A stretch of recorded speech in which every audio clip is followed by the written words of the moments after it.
Ils étaient jusque-là protégés par un programme fédéral. Près de 60 000 Haïtiens vont donc devoir quitter le territoire américain d'ici 1 an et demi.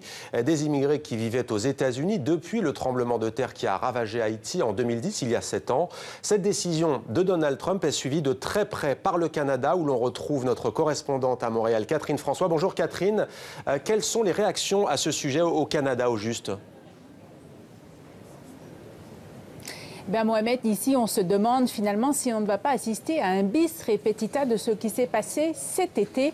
Vous vous souvenez, plus de 5000 Haïtiens avaient traversé illégalement la frontière entre le Québec et les États-Unis pour venir réclamer asile au Canada.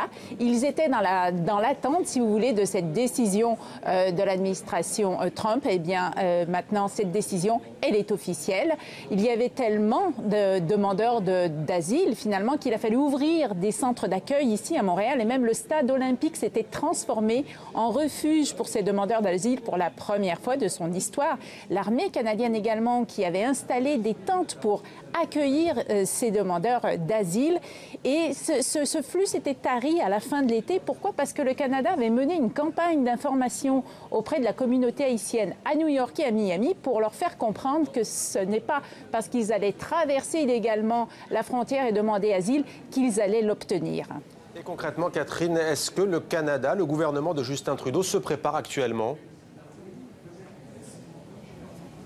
Effectivement. Alors, les tentes de l'armée canadienne, elles ont été démantelées. Mais là, ce qu'on est en train de construire en ce moment à la frontière entre le Québec et les États-Unis, ce sont des roulottes qui vont pouvoir accueillir jusqu'à 200 personnes. Le ministre canadien de l'immigration a fait savoir hier par voie de communiqué que oui, le Canada allait continuer à accueillir des demandeurs d'asile, mais il a bien précisé que franchir donc la frontière illégalement ne constituerait pas un laissez-passer pour le Canada et que des règles rigoureuses, je le cite, doivent être suivies. Ainsi, les personnes qui sont réellement en danger seront les bienvenues, alors que celles dont la protection du Canada n'est pas requise seront déportées. Le Canada poursuit également sa campagne d'information auprès des communautés haïtiennes à New York et à Miami. 2 députés fédéraux y ont été cette fin de semaine. Un 3e est en route justement pour New York pour passer ce message et dire que ce n'est pas parce qu'on va aller demander l'asile au Canada qu'on va forcément l'obtenir. Alors la question, c'est de savoir que vont faire ces 58 000 Haïtiens qui ont 18 mois pour quitter le territoire américain. Est-ce qu'ils vont rester? Est-ce qu'ils vont partir? Et s'ils partent, où vont-ils aller? Et est-ce qu'ils vont se rendre jusqu'au Canada? C'est une situation qu'on va suivre pour vous ici, Mohamed. Catherine François à Montréal pour TV5 Monde. Et on le précise bien entendu, le terme déporté au Québec signifie expulsé du territoire.